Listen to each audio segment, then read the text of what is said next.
রবিবার আর রবিবারে special menu. হ্যাঁ, এইটা হচ্ছে সূর্য দেবতার বছর। 2026 সূর্য দেবতার বছর, এটা আমরা সবাই জানি। কিন্তু অনেকে সেই একই রকম রবিবার দিন মাছ মাংস খুব ভরে ভরে খাচ্ছে, তো খান। কিন্তু নিয়ম হিসেবে এই বছরটা সূর্য দেবতার উদ্দেশ্যে আমরা কিন্তু একেবারেই সাত্ত্বিক আহার গ্রহণ করছি, মানে একেবারে সম্পূর্ণ নিরামিষ। আর এই নিরামিষ রান্নার জন্যই কিন্তু আজকে অনেক রকম পদ করেছি। সকলেই আমরা জানি বাঙালি খেতে খুবই ভালোবাসি, মাছ ভাত হলে কোনোই সমস্যা হয় না, কিন্তু যখন হয় নিরামিষ তখন কিন্তু অনেক রকম সমস্যা হয়। গতকাল ছিল শনিবার, জানি পরপর দুদিন নিরামিষ খেতে খুবই প্রবলেম হয়।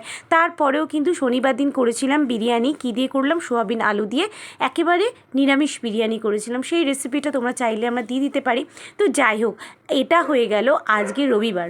সকালে করে নিয়েছি আলু ভাজা, একেবারে আলু ভাজাটা মচমচে করে করেছি, তার সঙ্গে কিন্তু করেছি করলা ভাজা। হ্যাঁ, এখানে মচমচে করে করলা ভাজা করেছি। করলা কিন্তু খুবই ভালো লাগে এই গরমকালে। অনেক সময় আমাদের বাড়িতে জ্বর হলেও তোমাদের দাদাভাই করলা খেতে খুব পছন্দ করে।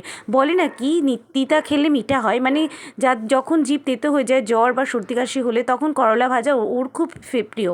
আর ওই জন্যই আজকে আলুটা ভাজি, আলু করলাটা ভাজা করলে তেতোটা একটু কম লাগে। আবার বেগুন দিয়েও করলা ভাজা করা যায়, তবে নিম পাতা এই সময় খেতে হয়। তো নিম পাতা এখন পর্যন্ত আসেনি, তো যাই হোক নিম পাতা আনা হবে। তো আজকের মেনুটা তোমাদের সাথে শেয়ার করি কী কী করেছি। আজকে নিয়েছি আলু ভাজা, পটল ভাজা, করলা ভাজা। তার সঙ্গে ছিল কিন্তু সবজি। হ্যাঁ, সজনে ডাঁটা এই সময় বাজার ভর্তি, তাই আমারও তোমাদের দাদাভাই অনেক পরিমাণে সজনে ডাঁটা এনেছিল। সেই সজনে ডাঁটা দিয়েই করেছিলাম আলু কুমড়ো বেগুন দিয়ে সজনে ডাঁটা দিয়ে তরকারি। আর এই সজনে ডাঁটার তরকারিটা কিন্তু দুর্দান্ত হয়, একটু মিষ্টি মিষ্টি হয়, খেতে খুবই ভালো লাগে। তোমাদের যারা মিষ্টি খেতে পারো না তারা গুড় দিয়ে করতে পারো, সেক্ষেত্রে অনেক ভালো লাগে। আর যদি মনে হয় যে গুঁড়ো দিতে অসুবিধা আছে, তাহলে কিন্তু তোমরা একটুখানি গুঁড়ো দুধ দিয়ে দিও, মিষ্টি হয়ে যাবে। তাতে চিনি থাকে না, দুধের যে মিষ্টতা তাতে কিন্তু মিষ্টি হয়ে যায়। বিশেষ করে যারা সুগার পেশেন্ট আছে তাদের জন্য বলছি। নালে চিনি দিলে কিন্তু যে কোনো নিরামিষ সবজির স্বাদ অনেক বেড়ে যায়। তো এতগুলো অপশান দিলাম, তোমরা কিন্তু যে কোনো তরকারির স্বাদ এইভাবে বাড়াতে পারো। গুঁড়ো দুধ দিলে কিন্তু তরকারিটা বেশ মিষ্টি মিষ্টি লাগে। তো যাই হোক, সেটাকে আমিও করে নিয়েছি। আমি গুঁড়ি ব্যবহার করি, চিনির বদলে জাগরি পাউডার কিনে রাখি। যে কোনো তরকারিতে আমি জাগরি পাউডার ইউজ করি। তবে হ্যাঁ, চিনিটা ইউজ করতেই চাই না, চিনিটা আমি রাখি ঘরে, কিন্তু নামমাত্র। কিছু কিছু জিনিসে চিনি না দিলে হয় না, সেক্ষেত্রের জন্য, নাহলে আমি জাগরি পাউডার ইউজ করি। আর এবারে কিন্তু করলা ভাজা মেয়েকে খাওয়াচ্ছি। মেয়ে একেবারেই খেতে চায় না, বাচ্চাটা জানো।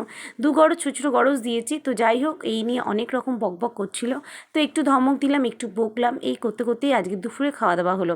চলো আরও কিছু মেনু করেছি যেটা তোমাদের সাথে শেয়ার করি। আজকে কিন্তু করলা আলু ভাজা পটল ভাজার সঙ্গে ছিল ডাঁটার তরকারি, আগেই বলেছি। আর তারপরে ছিল কিন্তু হ্যাঁ ঢ্যাঁড়স। এই সময় কচি ঢ্যাঁড়স তোমাদের দাদাভাইয়ের খুব পছন্দের জিনিস, সেই জন্য কচি ঢ্যাঁড়সের তরকারিও করেছি। আর সেটা আলু দিয়ে পোস্ত দিয়ে আর পটল আলু তরকারি। Bye and take care.